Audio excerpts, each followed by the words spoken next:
Queridos, eu cumprimento a todos com a paz do nosso Senhor e Salvador Jesus Cristo. Estamos aqui para darmos continuidade aos nossos subsídios da nossa EBD, Escola Bíblica Dominical.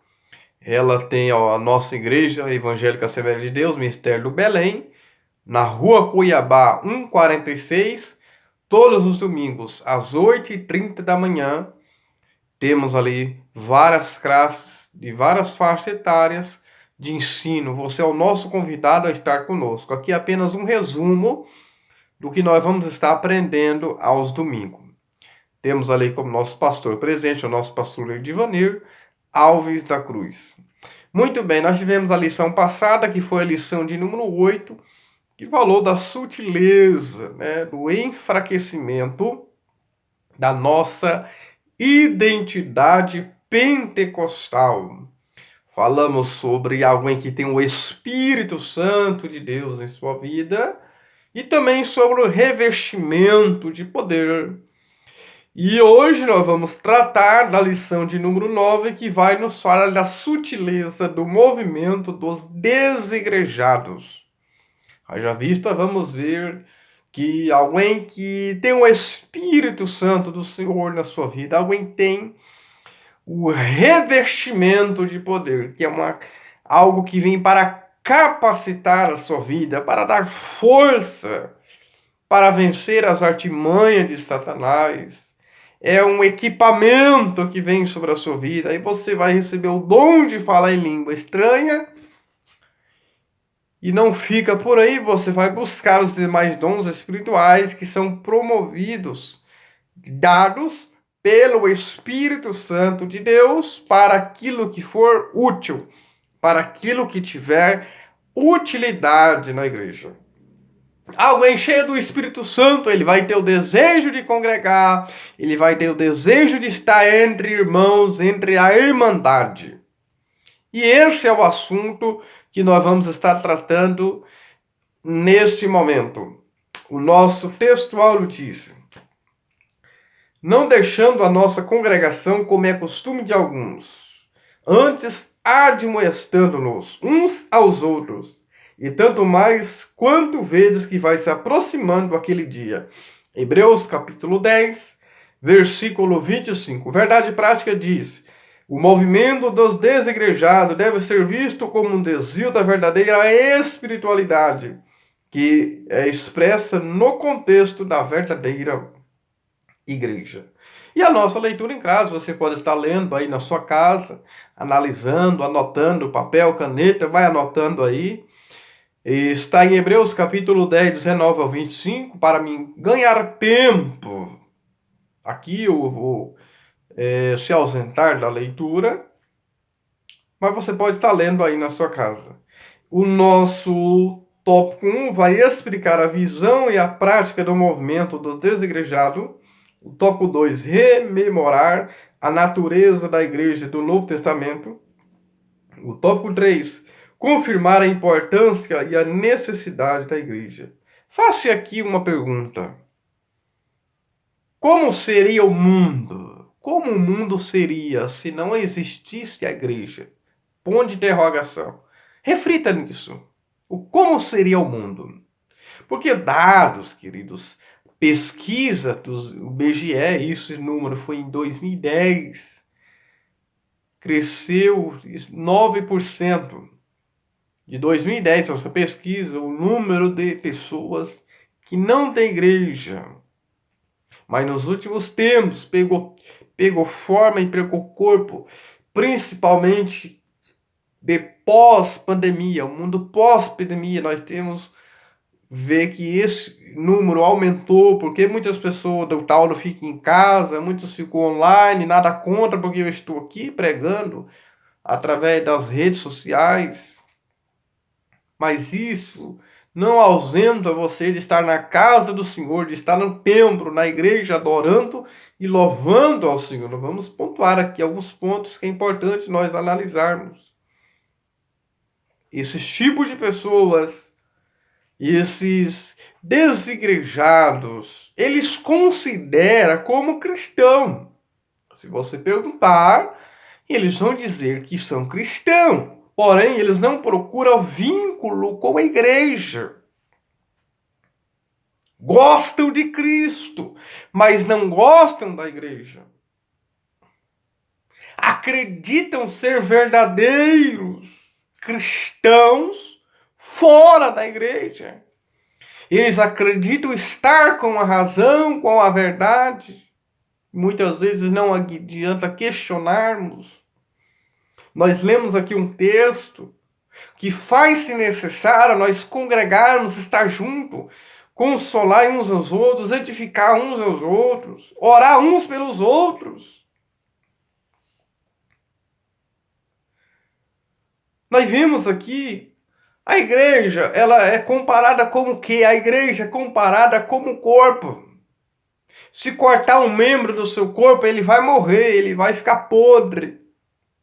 E se também estiver no corpo e ser ferido, por exemplo, se eu cortar o meu dedinho aqui, todo o corpo ele sente assim a igreja.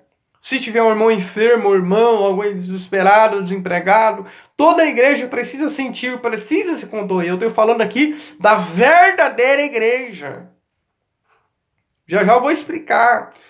A igreja, como organismo e organização, a essência, a natureza da igreja. A igreja é considerada como coluna, como diz lá em Timóteo, considerada como a casa, como um soldado, como um atleta, como a noiva. Essa é a igreja. Está aqui, ó, no verso que nós vemos aqui. E temos um grande sacerdote sobre a casa de Deus. Aonde? Na igreja. Não estou dizendo que você não deve orar na sua casa, você não deve buscar a Deus na sua casa, não é isso. Mas faz-se necessário estar em uma igreja. Estar cultuando o Senhor. Querido, deixa eu falar algo para vocês. Nós vamos para todos os lugares. Nós vamos para a festa sem preocupar com hora, com a maior facilidade. Encaramos chuva, encaramos sol. Mas pensa bem, quando se fala que a igreja, Satanás, ele coloca empecilho, ele coloca obstáculo para que você não vai. Você fala que precisa dormir, você precisa descansar, você vai trabalhar no dia. Pensa bem, não é isso que acontece? É Satanás que coloca obstáculo, empecilho para você não estar na igreja. É o diabo que faz isso. A igreja é formada por judeus e gentios, formada o corpo de Cristo. A igreja, ela é duas coisas, anote aí, militante e triunfante. Porque ela está militando, porque ela está na terra, porque ela está ativa, mas ela vai triunfar no céu. Anote aí. A igreja milita na terra para triunfar no céu. Aleluia. O que diz, queridos, lá em Hebreus 12, 14? Seguir a paz com quem? Com todos. Eu preciso do meu irmão, eu preciso ter paz com a minha irmã. E a santificação, sem qual ninguém verá o Senhor. Ah, mas você só leu esse versículo. Vamos ler outro versículo que diz. Olha o que diz, queridos. Efésios. Lê na sua Bíblia, Efésios, capítulo 5. Olha só, 5. 19, depois que fala de encher o Espírito Santo, 19, falando entre vós quem? Entre os irmãos, com salmos e hinos e cânticos espirituais, cantando e salmodiando ao Senhor no vosso coração. Falando entre vós, isto mostra uma comunhão. 1 João 7 diz o quê? Se andarmos na luz, como ele na luz está, temos comunhão uns com os outros, e o sangue do teu Filho nos purifica de todo pecado. Veja que a purificação ela vem pela comunhão. Se eu não estiver em comunhão com meu irmão, eu não vou ser purificado, eu não vou ser perdoado do meu pecado, queridos. Entenda que é bíblico. 1 Coríntios 11, 23. Na noite que foi traído, Jesus tomou o pão. Jesus sabia que ia ser traído por Judas, mas deu o pão para ele. Não expulsou ele da casa do Senhor. Sabia que era ele. Lá em Apocalipse 1:20 fala que um dos 7 castiçais ali é a igreja. Apocalipse 2:1 diz que Jesus anda no meio dos 7 castiçais. Você vai analisar nas 7 igrejas da Ásia, Jesus, com cada uma ele fala de uma maneira, de uma forma, dentro da cultura de cada um. E ele dá a oportunidade dele se arrepender e se mudar e transformar. Tem um vídeo meu no canal aí que eu falo, uma visão dentro das 7 igrejas da Ásia. O nosso tópico 1, a visão e prática do movimento dos desigrejados. Primeiro, um ensino anti-institucional. Ou seja, alegam que foi Constantino o imperador que, para ganhar o povo, instituiu a igreja como organização, convertendo em organização, mas a igreja vem antes de Constantino. Alegam que a igreja primitiva não havia instituição alguma. Mas muitas vezes pega um texto e faz um pretexto sem analisar o contexto. A igreja estava sendo perseguida porque João Batista não pregou no templo. O templo era profanado, tinha que pagar para entrar ali. Eles não iam aceitar a mensagem de João Batista. Como é que consegue ser um membro fora do corpo? Morre. É um dependendo do outro. Eu dependo de você e você depende de mim. Um depende do outro. Aí você me diz, mas a salvação é individual. Eu sei que é salvação individual. A salvação é individual. Para aquele que crê em Cristo, confessa e deixa, abandona seus pecados. Mas eu preciso do meu irmão. Eu preciso desse companheirismo. Desse toque. Alguém diz, mas eu sou a igreja. Outros até dizem, tem coisa errada lá dentro. E existe problemas. A igreja considera como a família também, eu disse. Toda família tem os seus problemas, mas resolve os seus problemas. Procura resolver os seus problemas. Ah, para estar lá dentro igual fulano, é melhor não estar. Para ser igual a ele, é melhor não ser. Até um certo pastor falou isso para uma pessoa. Alguém chegou nele e disse, se for para mim ser igual fulano, é melhor eu não estar lá. Então, o pastor disse para ela, então não seja igual a ela, seja diferente. Precisamos fazer a diferença, queridos. Alegam que Paulo não tinha igreja, Paulo não tinha um pastor, mas vê lá em Atos 15, do 1-4. Será que precisa eu ler? Atos dos Apóstolos, eu vou ler isso aqui para ficar bem provado a vocês. No Concílio de Jerusalém. Então alguns que tinham descido da Judéia ensinavam assim os irmãos: se vos não circuncidardes conforme o uso de Moisés, não podereis salvar-vos. Tendo Paulo, olha aqui, tendo tido Paulo e Barnabé não pequena discussão e contenda contra eles, resolveu que Paulo e Barnabé e alguns dentre eles subissem a Jerusalém, Paulo, aos apóstolos e aos anciões sobre aquela questão. Paulo vai no concílio em Jerusalém se submeter aos apóstolos para resolver aquela questão. E ele já havia sido chamado por Deus. Ele já era o apóstolo do Senhor. Frases chulas, né? Como nós ouvimos muito, meu pastor é Jesus. Meu pastor é Jesus. Jesus é o bom pastor. Não obedeço comedor de arroz e feijão. Todos são comedores de arroz e feijão. Mas Deus colocou ele ali. Ou seja, é o anti-institucional. Né? Anti-institucional. Ou seja, eles não aceitam a instituição da igreja. Existia culto na época nos lares. E assim a igreja permitia fazer culto nas casas, mas se reunia também nos templos. Seu propósito, né, o comentarista vai trazer, se o propósito do tópico 1, o item 1, é congregar para adorar o Senhor, o que há de mal nisso? O que há de mal nisso? Devemos funcionar junto com eles, com os irmãos, estar todos juntos. E também um ensino anticlerical, ou seja, se rejeita como instituição, também rejeita o sistema de governo. Ou seja, se é anti-institucional, também é anticlerical. Não aceita os pastores, se não aceita a igreja, não aceitar que existem pastores, bispos, diáconos, presbíteros. Ou seja, ele na verdade não aceita estar sobre uma liderança. Ah, mas eu estou procurando uma igreja perfeita. Então no dia que você entrar, ela vai deixar de ser, porque você não é perfeito. Nós não somos perfeitos.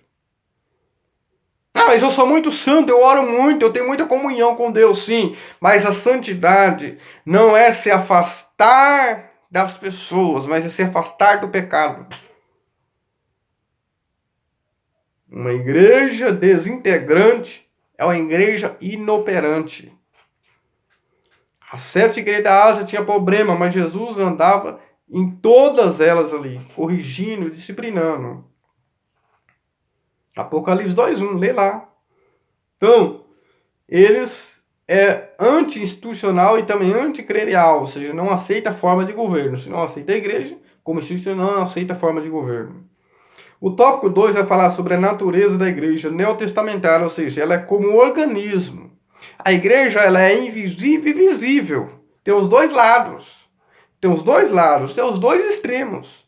Eu não posso ser somente a igreja invisível, faz parte do corpo de Cristo. Eu preciso estar no templo visível também. Eu preciso cultuar o Senhor, estar reunidos juntos. Assim é a igreja formada por todas as pessoas convertidas a Cristo. Mas você converteu a Cristo, você já faz parte dessa igreja e Cristo como cabeça. Veja que a cabeça governa todo o corpo, e Cristo como cabeça governa toda a igreja. É organismo, mas também é organização. Existem os pastores, os 5 ministérios que foi dado, como diz lá em Efésios. Existe a parte externa, estatutos, a parte social, documentação, tudo. É como organização. A igreja é organismo, mas também é uma organização. Nós vamos ver, ela é um organismo e uma organização. Os dois lados, os dois extremos. Não pode pender nem só para um lado, nem só para o outro. Não pode ficar somente na organização e deixar de ser organismo. E não pode ser só organismo e deixar de ser organização. Lá em Efésios 2:19 fala que a igreja é a família de Deus. O tópico 3 vai falar sobre a importância e necessidade da igreja.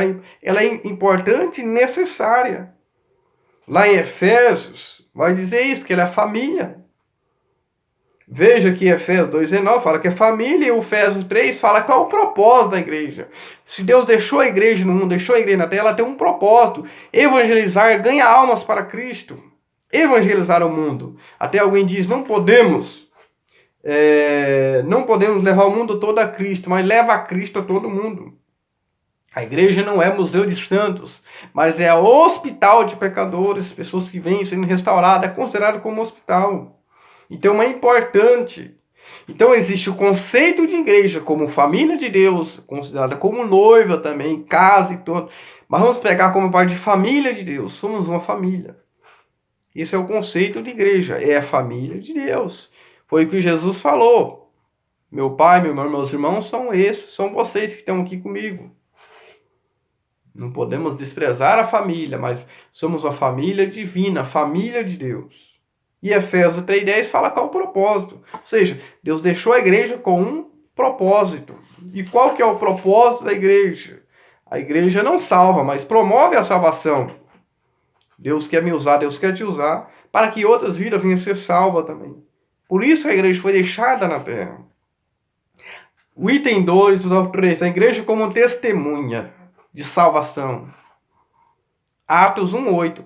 E ser-me-ei minha testemunha. Após esse revestimento de poder, Deus nos deixou que sejamos testemunha do Senhor. Deus não enviou anjos, mas Ele vai enviar eu e você, enviar a igreja para evangelizar, para ganhar almas para o Senhor. Amém? Que o Eterno continue abençoando a sua vida. Amém.